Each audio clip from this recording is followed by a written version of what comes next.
Hi, welcome back to the Semi-Occasional Gaming Podcast after a very long hiatus. Today I spoke to two of the three co-founding members of Bad Plan Studios who are currently making a rogue-like twin-stick shooting comedy horror called End of Ember, which features a little girl who gets sent to hell. I saw these guys at PAX last year, and when I saw their game demo, I immediately thought I've got to get these guys on the pod. Now, hopefully this will be the first of many episodes as part of a soft relaunch of the podcast, where I'll be talking to indie game devs that have something a little bit more different and interesting to share. And these guys do not disappoint. So, without further ado, I hope you enjoy the show. Thanks. All right, Dan and Chad, thank you so much for joining the show.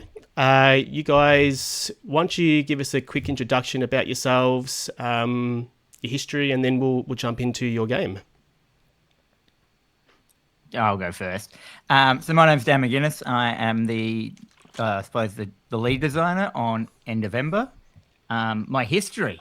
Oh, how far back you want to go? Your complete resume history. Let's go.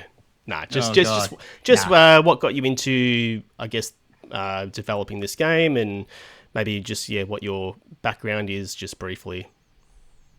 Well, so briefly, my background is I'm a children's book illustrator for Scholastic. I do children's illustrations, and I also own and run Green-like Comics in Adelaide, South Australia, and that kind of stuff. And I've done some skateboard companies as well and stuff like that. And I'm primarily an artist. And I got into this by just had a bunch of mates who have made games, and I wasn't really a game maker, but I was in their group. And then one day, one of them told me that I kept saying, you should put this in your game, you should put that in your game. And he's like, it's heaps hard. Like, you don't understand how hard it is. You can't just say that. And then I was like, he goes, and then I'm like, oh yeah, I'll show you. I decided I was going to make my own game. So, I opened up Unity for the first time and just watched YouTube, and in 8 months made this prototypey. I didn't even know what I was making. I was just making stuff to impress my game dev friends on like, drink nights that we had. And I produced this game, and that is the game that now we're talking about, End of Ember. It started as that kind of thing. So it was like, it was kind of a weird vindictive thing. Oh, no, it wasn't that. It was just like, but as soon as I started doing it, I was like, oh man, like I can, draw, I can use Photoshop, I can use all these programs. I'm really good at this stuff. I've been to film school. I can do film. And I just went like, okay, all that skills that I've acquired through my whole life all gets pushed together into making a video game. And I was like, this is awesome. And I just became obsessed. Because we all have, all of us who work on the game, we all have other jobs and families and stuff like that. And so it just became this thing I had to push into my life somewhere. And I did. And and that's kind of me. And then I did it. And it worked out fine. Beautiful. The end. And what about yourself, Chad? Yeah, so I'm like a bit different. My role in the studio is I'm Chad Habel. I'm the, production director, cat herder of Bad Plan. So I do all of the not making game part of the studio. So like business, production management, although not much of that because they manage themselves pretty well. Mostly, I think product manager role is what I've done the most of. But it's like the marketing, PR, any HR staff, contracts, dealing with lawyers, finance, all of the business stuff. And so my background is actually academic. I have a PhD in English. So I'm a doctor. And, Dr. Chad. And then, that's it. People come up to me and go, hey, Mr. Chad, how are you? And I'm like, yeah, okay. Dr. Fucker. Yeah. So basically, I'm an educator, a teacher, have been at universities. But about 4 years ago, I started teaching at the Academy of Interactive Entertainment in games business. And so this was before Bad Plan and End of Ember and everything. And I was looking for a job, and I had a strong background in education. And I'd done stuff in games, like I'd run a business called Game Truck Australia, which is a mobile video game arcade. for kids' birthday parties. And, I'd done game-based learning research and educational technology research and stuff like that. And I'd been to games conventions and stuff as a part of all of that, but on the very academic side. And then I got this job teaching games business because I knew plenty about business, not much about games. And then in that role, I learned heaps about game development and production and things like that. And then Dan came along to me one day and said, "Guess what? I made a game." And I went, "That's fucking cool, man." I made a game. I was just like, "Hey, Chad, look at this. Yeah, Look at this thing I made." And it was yeah. And I was like, we knew each other before that. Yeah, like, we've been friends for 15, 20 years or something. Yeah, and I was like, "Oh, that's actually fucking cool. That's really good." I could see straight away that, like, my business eye and my marketing eye, you could see the visual design, you could see the marketability potential of the game. And I went, "That's really cool." And Dan said, I think I want to do this for real. Like, actually do game dev for real. What do I need to do? And I went, "Well, you need a programmer." It's like, "Yes, there are some around." And I said, "And you need someone to do business." And he went, "Oh, gross, business. I don't want to do that." And I went, "Well, I can." So that's how it happened. And there's one more guy who couldn't join us today, and that's Eli. He's the I guess the lead programmer. Yep. Yeah. And you guys, it's the three of you primarily in this studio. Three of us in the studio, yeah. So we're the three founders, and then we have a couple of other programmers that support Eli as well. The mates. So, yep. Beautiful. Yeah, mates doing a rev share deal. Yeah. All right. Well, why don't we get stuck into the game? So it's called End of Ember. Take it away. Tell us what this is and why it's so fucking cool. So we call it a maximalist roguelike. So we've got friends there's lots of minimalist games around, and we're like, there aren't so many maximalist games. I love it. Love it. The vibe of the game, if you've seen the trailer, the vibe of the game is just balls to the wall. It's over the top. It's super gory, super cute, and totally unhinged. That's the other half of our hook. And so it's and we're going through this new thing, like we're making our game fun. Yeah. Very important. Very important. Yeah, that's our hook. It's really fun. Well, if you're not having fun, what's the point, right? Yeah. Yeah. So, talk a bit about the horror inspiration, Dan. Yeah. So I've always loved horror. Like, I was that kid that with growing up, and I'd go to the video shop every day after school when I was like, young, and just look at all the VHS covers of the horror, and like look at the front and look at the back, and then eventually you just knew them all, and you knew you didn't want to pick that one up again because it just had words on the back. I hated VHSs. It didn't have pictures, screenshots. Yep. Yeah. It was rubbish. Like, no one's gonna read what a movie's about. I don't think I ever read it.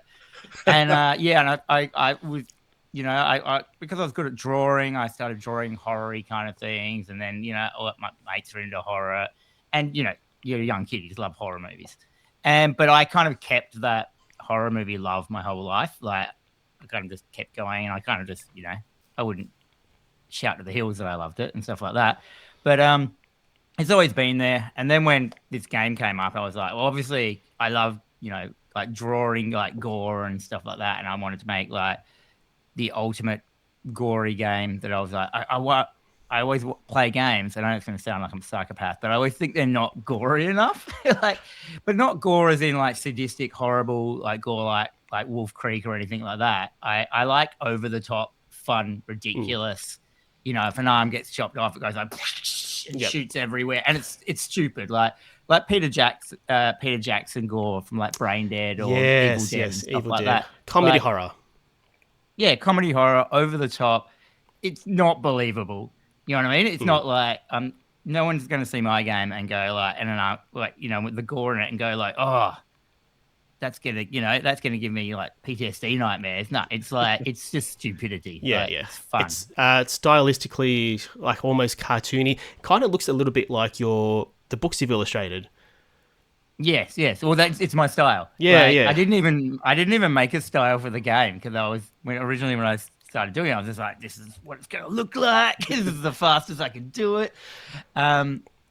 We've Yeah, actually had people. We've actually had people who come up to us at conventions and stuff and go, "Oh wow, this really reminds me of a graphic novel I read when I was a kid, like 20 years ago, and I think it was called like Pipe." And we're like, Pilot and Huxley. Yeah, that's Dan's first like publication. Oh, sort of dead thing. set. So yeah, yeah, yeah, Yeah, it's yeah. So, funny. and it looks. Oh, sorry, go on. Sorry, yeah, it looks the same as this old comic, which is kind of funny from like 20 years ago, Yeah. and gives me all those like brownie points that I haven't copied anyone's style, so everyone can get fucked.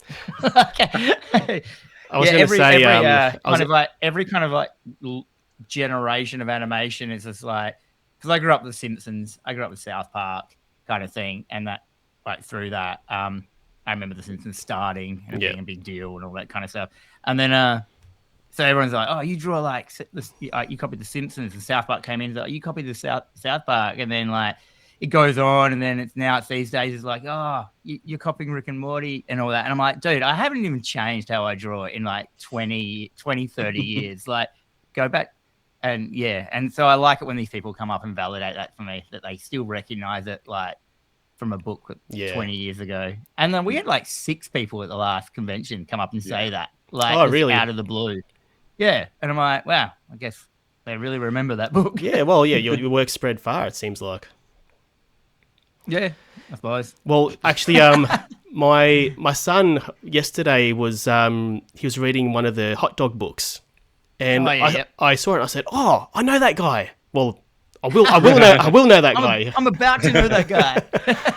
And I went the hot dog and that kind of stuff is like my other job. Yeah, I run the comic shop and do that as well, so it's kind of half and half. But yeah, they're pretty consistent work.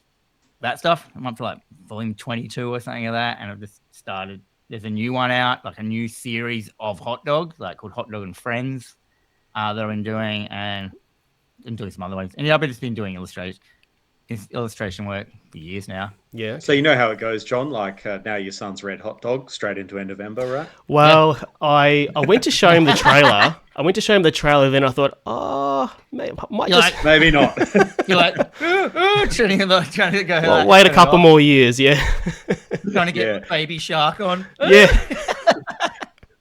Yeah, well, it's like I think one of our lines is it's not for kids, or it's like don't show your grandma sort of stuff. Yeah. It's like it's not for between 18 and 80, but nothing over or under, I guess. Yeah. I think for Dan, it's like it's a bit of like letting off steam. Like the game is like what he really wants to do. Like that's his like passion, and it's like heaps of gore and it's over the top and it's stupid humor and it can be a bit crude, and he has to be so restrained and on his best behavior when he's drawing for hot dogs. So yeah.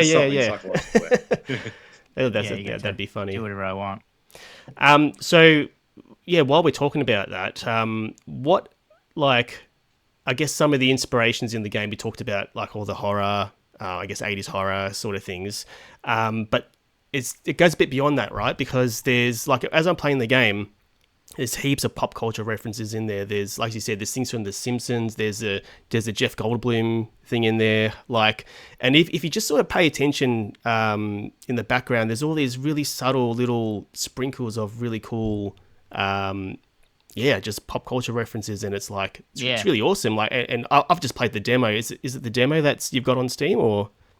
It's we call it the alpha. Yeah, demo, yeah. So it's not the full demo. Well, there's a lot more to come. Even that's just so rich, and like I've played through it like 2 or 3 times, and each time I do, there's just more cool stuff in there. That's just like it's, I don't know, speaking my language. You know what I mean? Yeah, well, because I originally like based the game kind of on. So my inspirations were like Smash TV. I don't know if you remember Smash TV. I was obsessed with it. Yep. Like I know Smash TV. So that was kind of like my first inspiration. And then my big inspiration is also Doom. OG Doom. Yep. I still play OG Doom.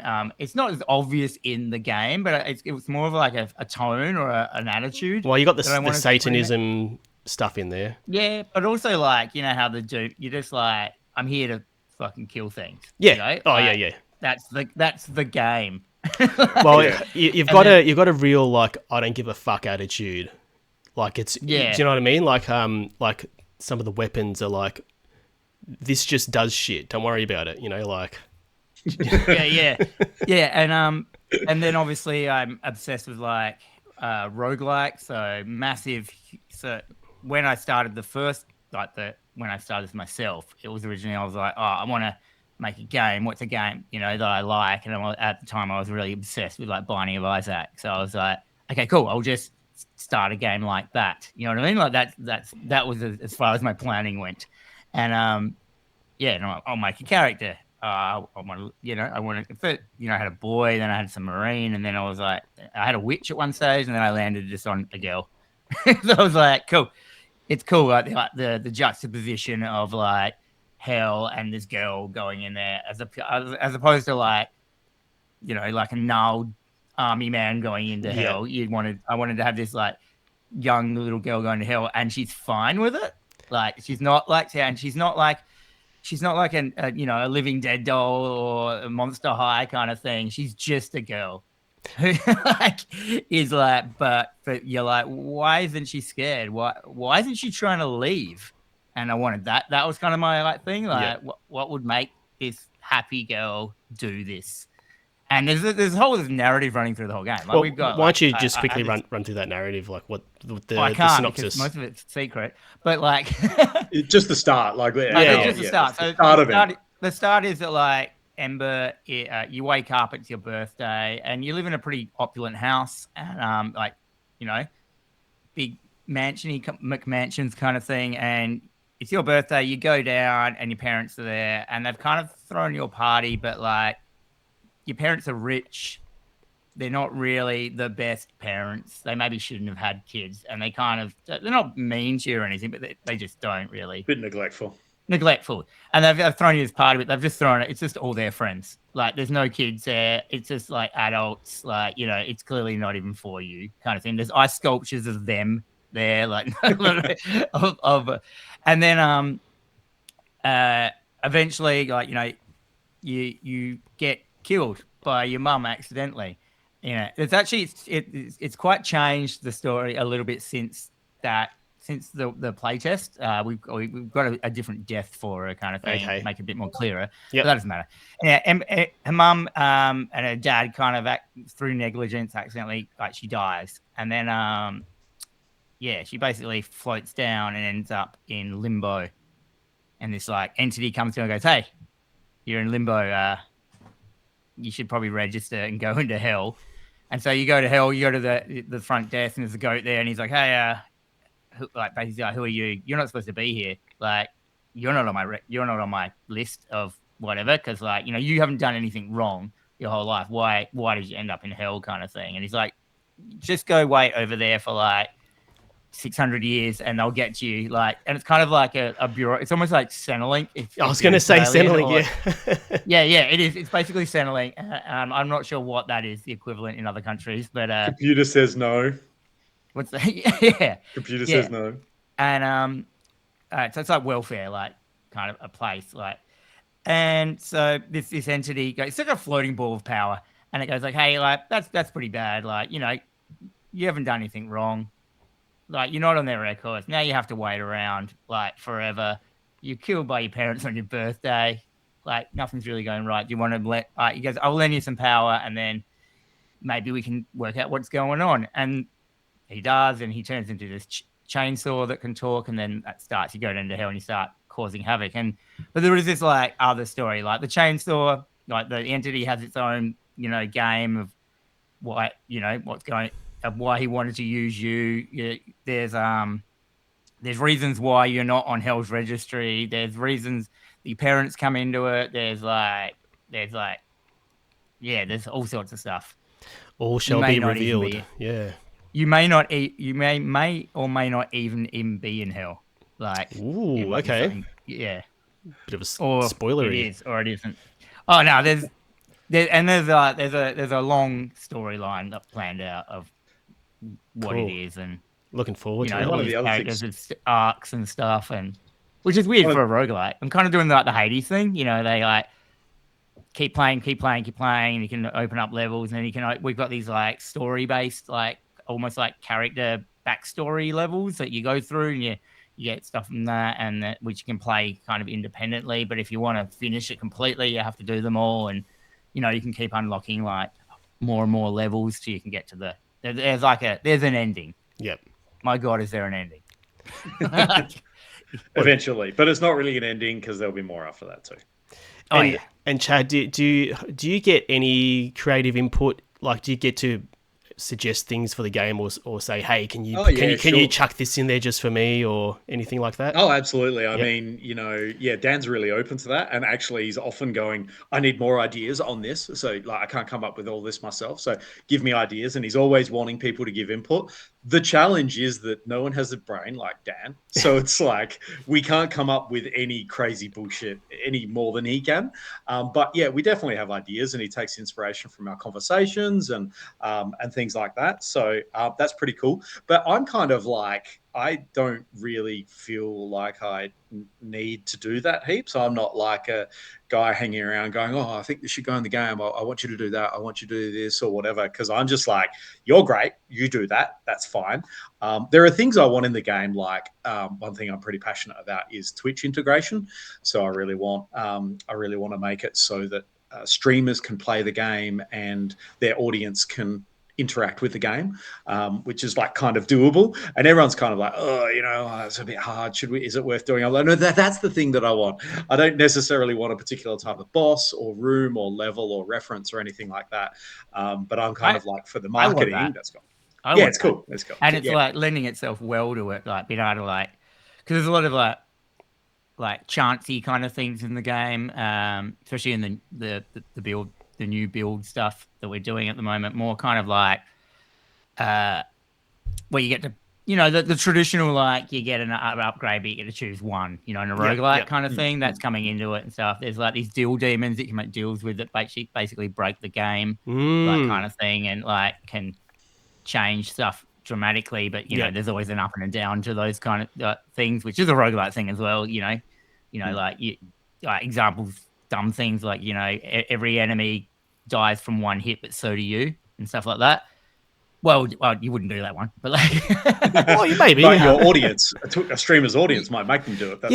So that's what we're doing. So like, maybe like if they come up for a deal demon and there's a bunch of deals, the audience gets to choose the deal, so they might fuck them over. So can you just explain this concept? Because I just don't know what you're talking about when you say like Twitch integration and the audience.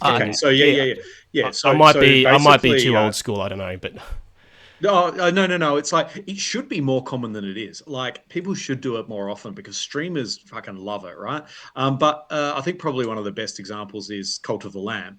And so basically what happens in Cult of the Lamb, if someone's streaming the game and they've got audience members, like, people in chat watching, then they'll go, oh, okay, here's a help or hinder, right? And it comes up and it goes, do you want to help or hinder the player? And everyone in chat watching Twitch votes and says help or hinder or whatever, and then they go, oh, chat decided it's going to be this, and so therefore it changes the game in some concrete way. And it's all integrated. It doesn't need input from the player. It's all integrated. Doesn't need a special overlay or anything like that. You just do it through chat. So the kind of thing we want to do in Ember is like, it's really good if you can build it into the economy of Twitch as well. If it's like, if you can spend bits to do something, right? So it's like you might have spawn an enemy into the game, spend bits to spawn an enemy into the game. And so, someone spawns in, or, choices around weapons or the deal demon stuff, or choosing what's available in the shop, or a simple thing like maybe donating Twitch bits to the game to increase the player's resources a little bit so they can buy more stuff in the shop or whatever, So that really gets the audience into the game and feels like they're interacting with the game, and it's really good for community, and it's really great entertainment because everybody's involved. And particularly if it can build into the Twitch economy, then, everyone's making money, and streamers love it. And really, particularly, the main thing that we want is we want streamers to play the game because they are like your best advertising, right? Because they are loving the game and showing it to people, and then people go, oh, I'm going to go and get that game. So that's a key audience we want to try and speak to. And what Lamb also did as well that made it so good is they had a part. I don't know if you've played Cult of Lamb. You can make the followers, like the cult. Yeah, That I haven't played it, and it's on my list. It's on my to-do list. But yeah, you have continue. Yep. you have like your roguelike elements where you go into a dungeon, but then you have your base build, and you build your cult up, and you get more followers, and you can assign a Twitch person can be assigned a follower, so they become them, and it's their name, and they stay in the game the whole time. So and it really encouraged people to keep coming back and rewatching the stream to see what their cult member is doing, because they can evolve and upgrade and like stuff like that. So it had this thing where they were like, and that's what people really went crazy for Cult of Lamb. That's so clever. I can't believe I never heard of this before. Keep coming back. So if the guy was like kept streaming, Cult of Lamb, and those characters would always be in there. So you're obviously going to come back in and go, oh, I'm going to see what my cult member, what they're up to or what they're doing and stuff like that. So that's what worked really good for them, kind of thing. Yeah, wow. That's all news to me. I've never heard of that in my life. There's a video. I'll send you a link. Yeah. Okay. Cool. Actually, I want to ask you one more thing. What about the music? So the music's fucking rocking. You like. You like it? Yeah, I love it. The part where she gets the chainsaw, and then like it does a little cutscene, and like this sick solo starts shredding over the top. Oh, like when she's floating down to hell. It's when you register. No. Yeah. The cutscene. That's just like this internet guy that I kind of just contacted. His name's like Nick Parnell, and he just does like little songs and stuff like that, and and just contacted him. And so is he doing the whole game, like everything? No. Like we've got now we're using a place that's gonna like what are we allowed to mention that? They're called Epoch Music. Yeah, I didn't know we were allowed to mention it. Yeah. So Rory and Sam from Epoch, and they were like, they came up to us at PAX actually, and like one of the things as a game developer is you get approached by people. Sometimes you get approached by lots of voice actors. There's heaps of voice actors out there who want to do work, and there's also musicians and composers. So it's like you get cold calls all the time from composers. But this guy came up and said, "Oh yeah, I love your work, blah blah blah," and we talked about his music and his background. He's got a thrash metal band, so metal is his original genre, and he's classically trained as well. And it's like, well, you're pretty perfect. So they said to us, "Oh, we'll do a 30-second, sound bite for you. What kind of influences you're into?" And we're like, look up a thing called clowncore, and this carnivalesque kind of, like Mr. Bungle's first album, that kind of thing with this kind of weird, jaunty, gnarly. I actually don't know. I've not heard any of those words you just said.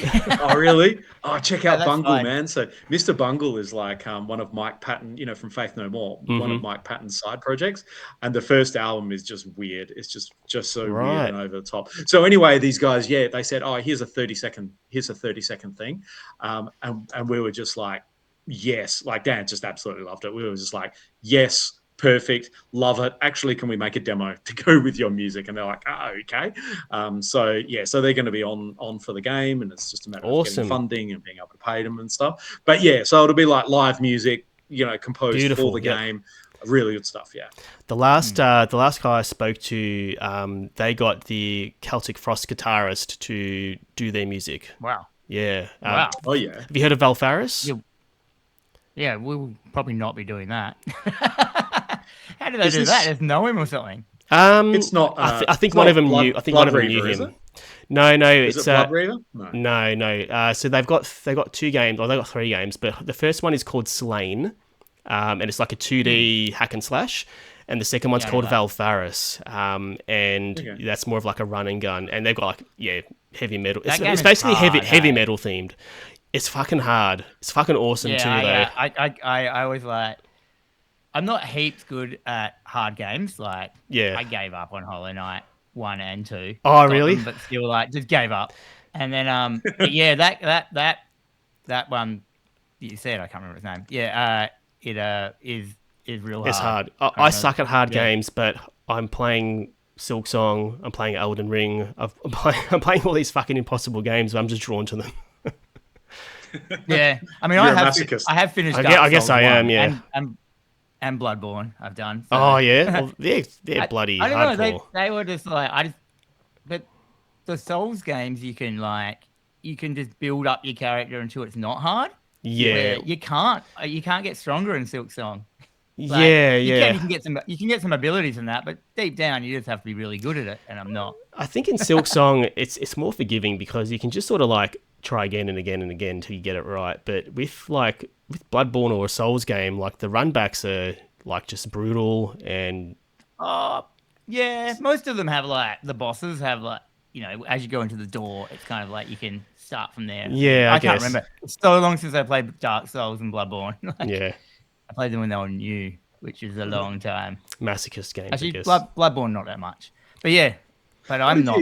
Can I ask you, John? What did you think about what did you think about Ember, like generally, but especially the difficulty? Did you find it challenging, or did you find you could learn it, or that you did like 3 runs or 3 plays? Like, how did that go for you? So I beat on my first run. I beat the boss without dying, and my second and third one, I couldn't beat the boss.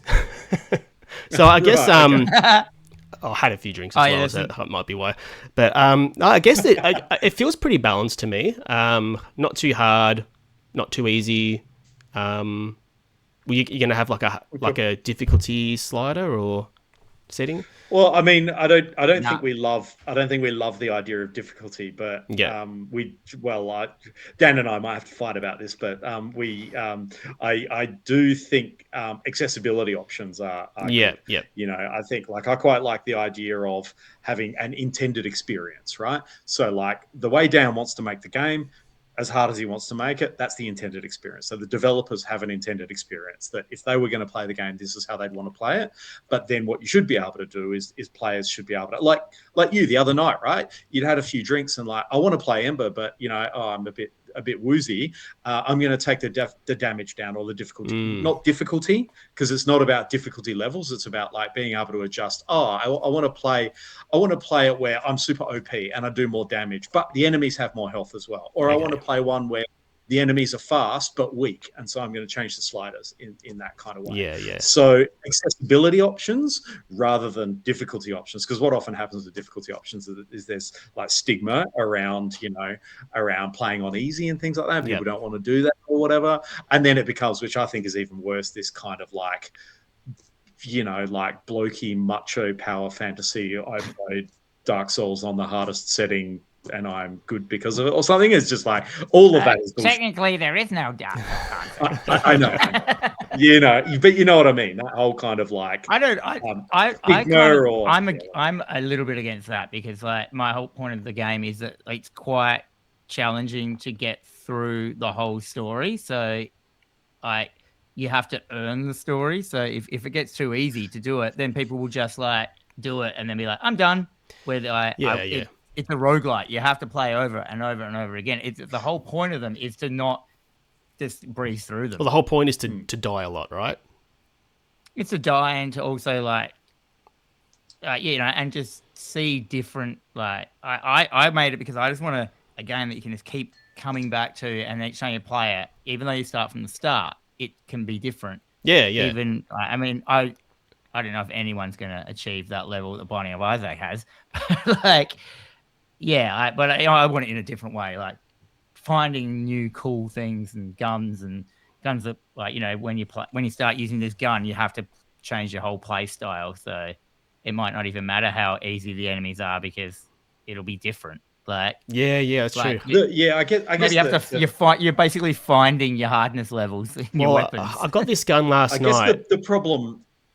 Sorry, the problem is that is around accessibility and how many people can play the game. Yep. And if 3/4 of the people or half the people who play the game bounce off and refund the game before 2 hours on Steam, then they're not ever getting to the boss. They're not ever experiencing the story. Yeah, true. But anyway, that's another thing. You have to always kind of like getting to the first boss can't be too hard. Yeah, exactly. Yeah, that's what I found. I think Enter the Gungeon was always so hard.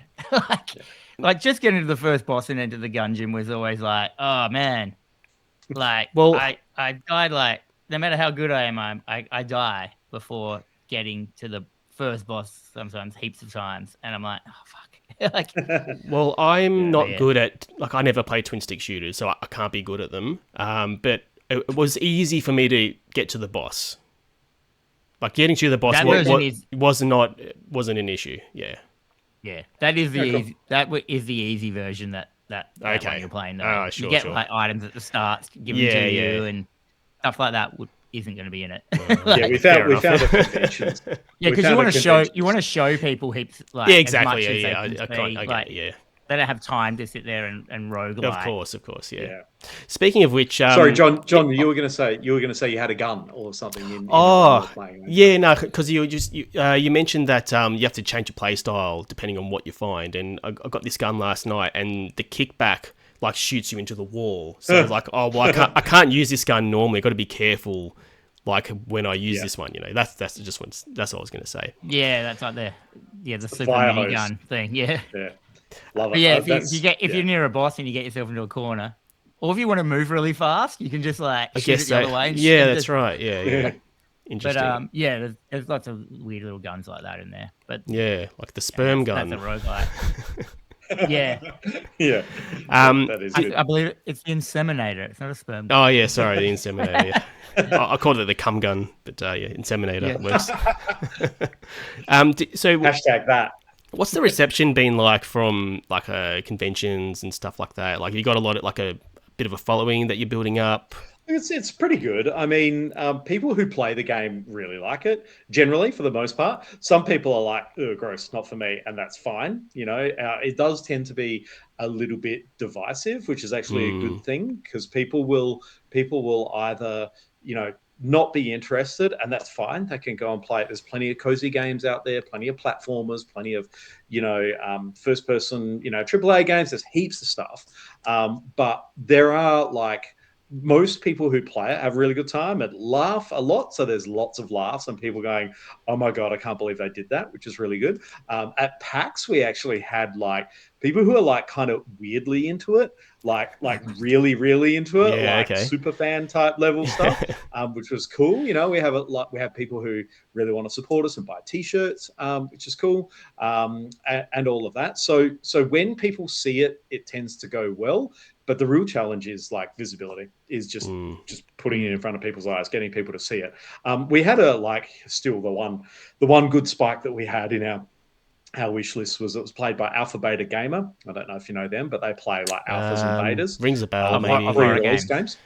Yeah, pre-release games, and they have a bit of a brand for like weird things and unique games and stuff like that.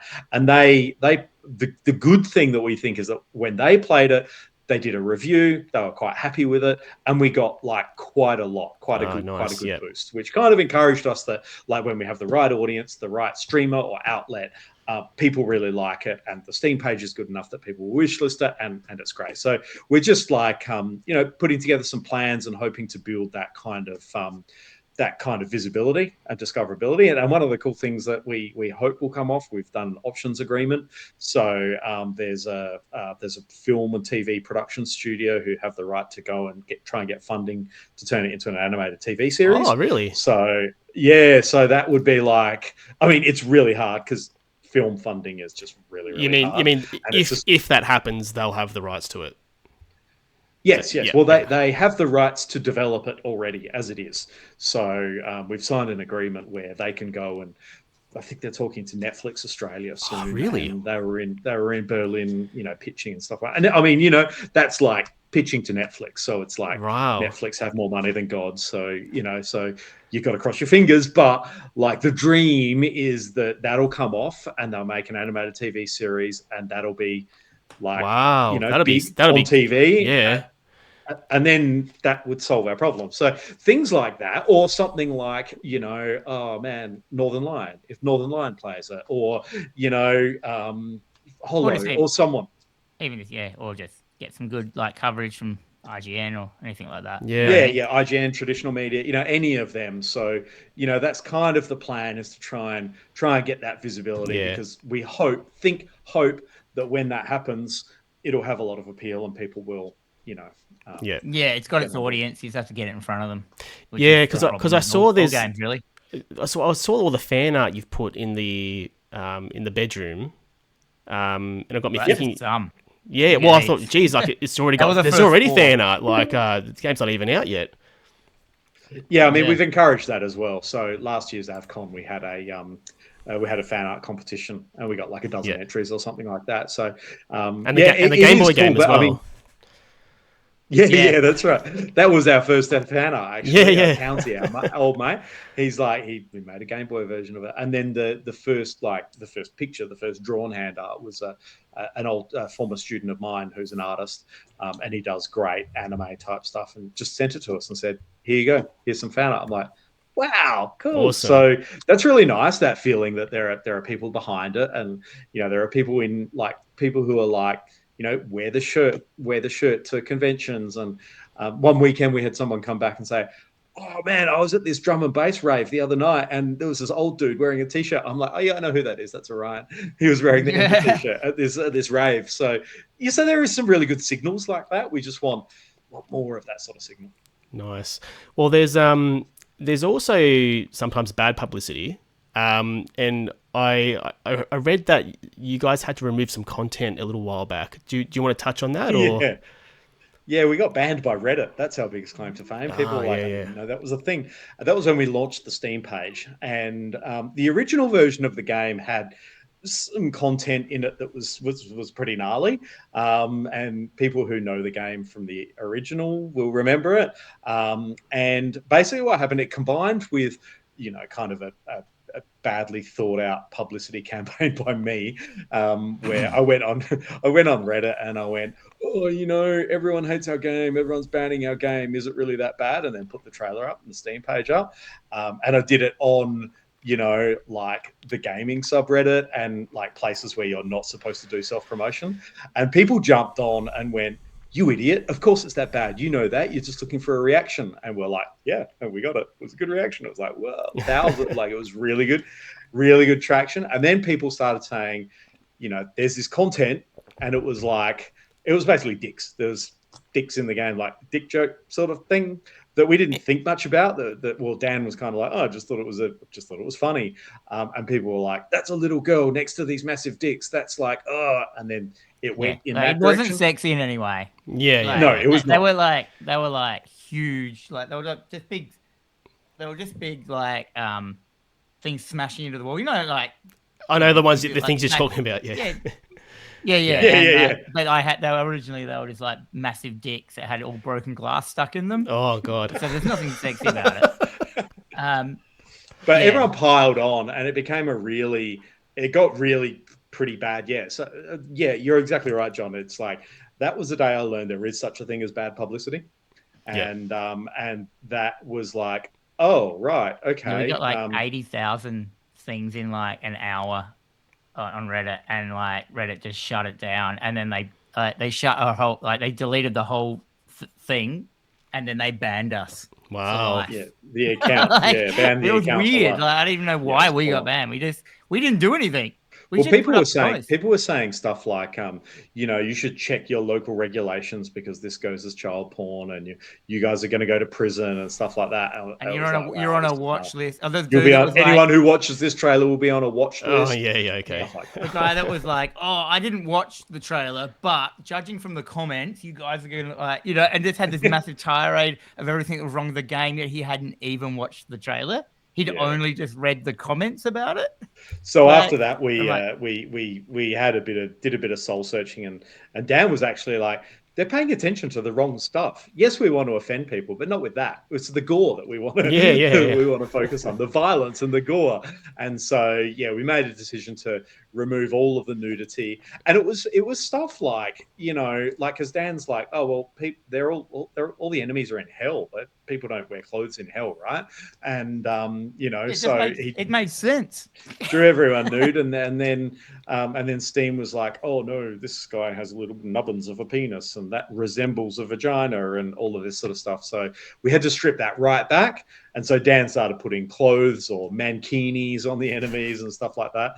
Mankinis are funny. The thing I replaced the dicks with, which is that massive people that have like got barbed wire around them, is so much worse. That's heaps more grotesque. Everyone's fine with that, and everyone's fine with that. Steam was fine with that, because we had like an R rating, like we had a real high rating, just a thing. So you couldn't even like search for the game. You couldn't even like you had to just be linked to the game. And then when you went to go in it on Steam, it had a thing saying you had to be logged in, you had to be over 18, and you had to want not for safe like content. So that really fucked us at the start. It'll still and then be. We just took that out. It's still rated R? And they sorry.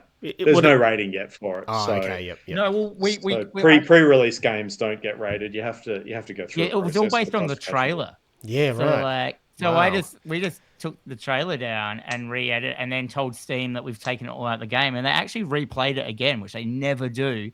And they went, "Yep, it's fine now." And they gave us they've given us a less rating now than Doom. Nice. So now we're just like completely now there's 100% fine. There's nothing wrong with it. Wow, unreal. We were banned in Germany for a couple of weeks. In Germany. Okay. Yeah, because Germany's gnarly about that. So yeah, anything like with an R rating or X rating in Germany on Steam, it won't show on there. Wow. Okay. Yeah. Wow. Well, apart from that, what are your the typical normal challenges that you've come up with that maybe lessons learned from building a game, things you didn't expect that Absolutely. were tricky, Yeah, it's not all that surprising to game devs, but production has been really hard. It just is. Yeah. Making games is really hard. The collaboration, probably one of the big things we've found, because we're all new at it, we're all juniors, is technical debt. So a thing called tech debt for programmers out there, where basically it's like when you're doing programming. I'm not a programmer, by the way. I'm a producer, but I kind of have insight into these things. The process of things, you have a trade-off between doing things quickly and doing them clean.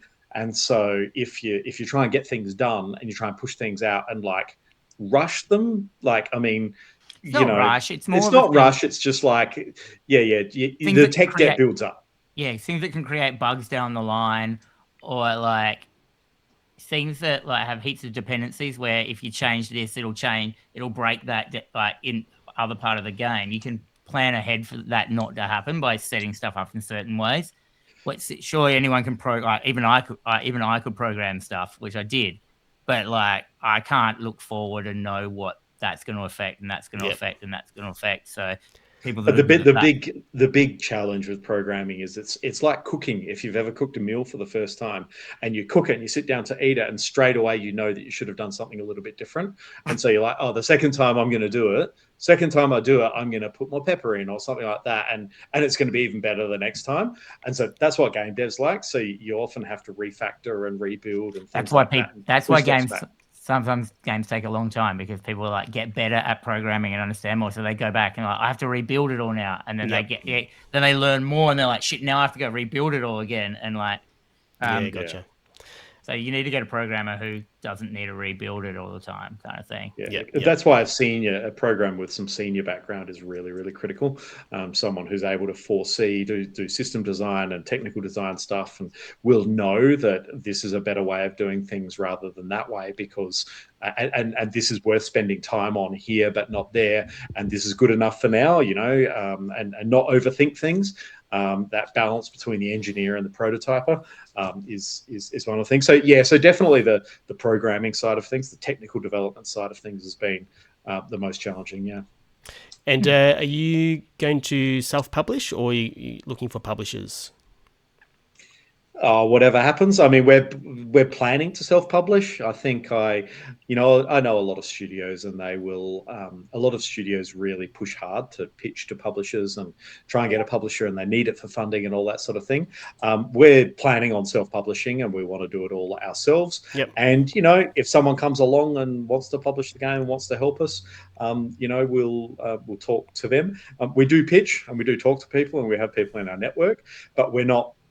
The universe can't stand desperation, so you can't need something too bad, otherwise you'll never get it. So we're planning to self-publish, but are open to publishers if that happens. And yep.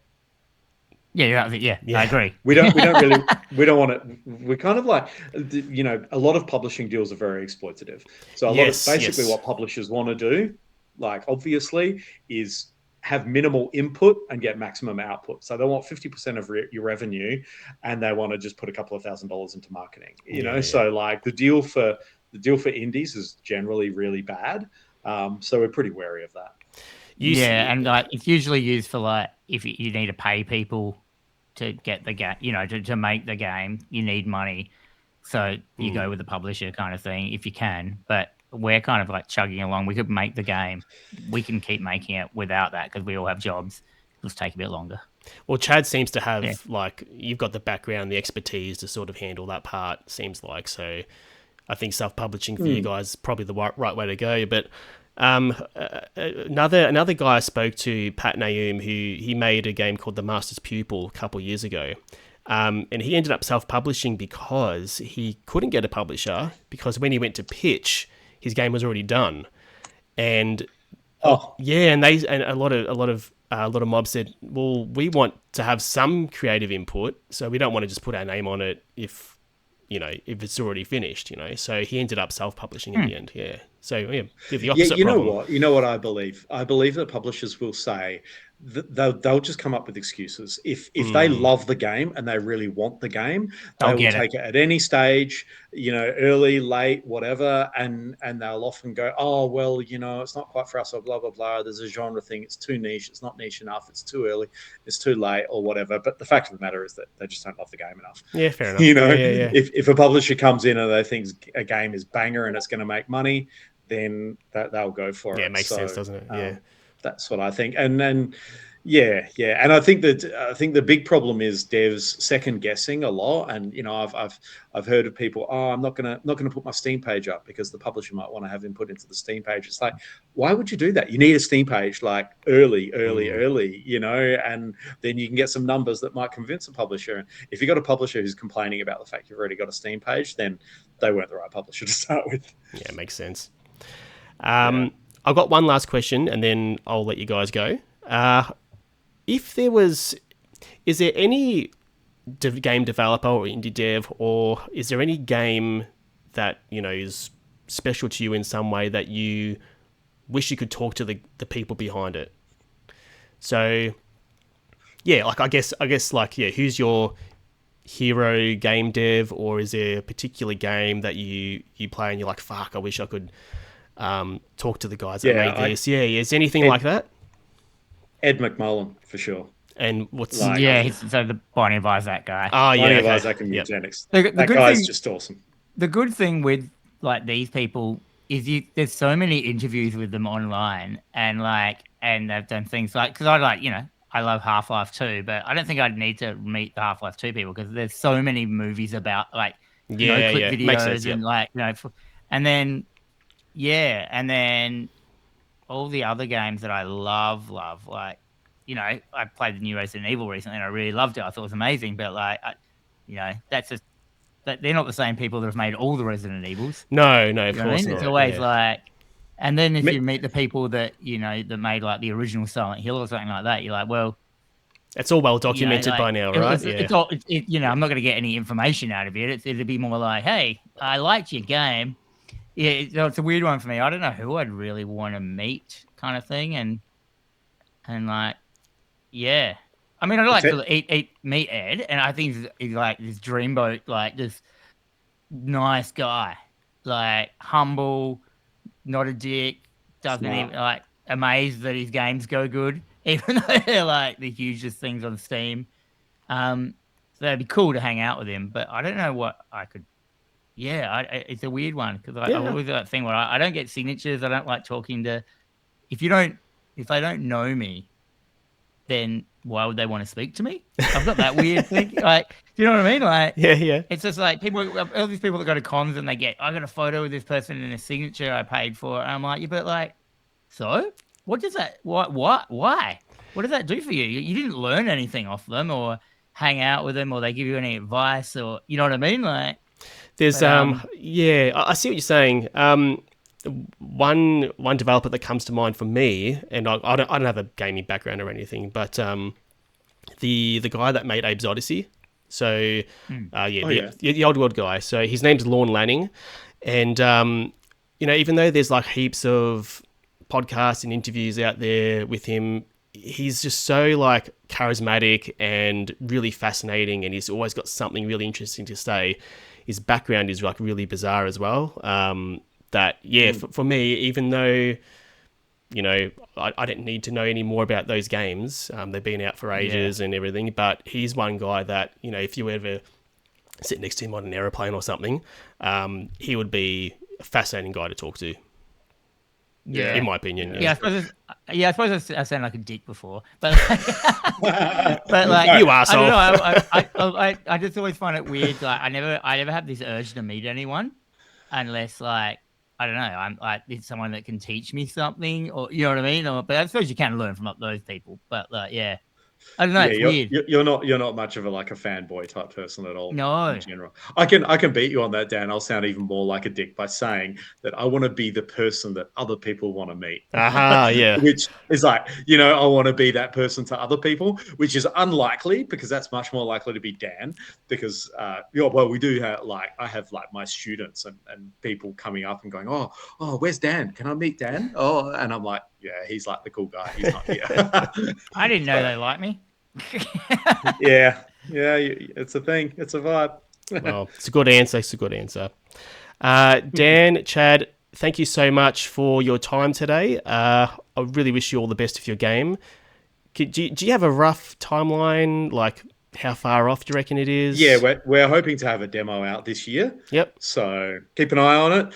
And a good chunky demo as well. Yeah, great. Yeah, the streamers will be able to get into it and replay a bit. Like it'll be a good chunk of the game. Console it should be playable for an hour type thing. Yeah. Console release. Steam at the moment. Porting to console is pretty hard. So unless we get a publisher or we get money from a Steam release or something, yeah.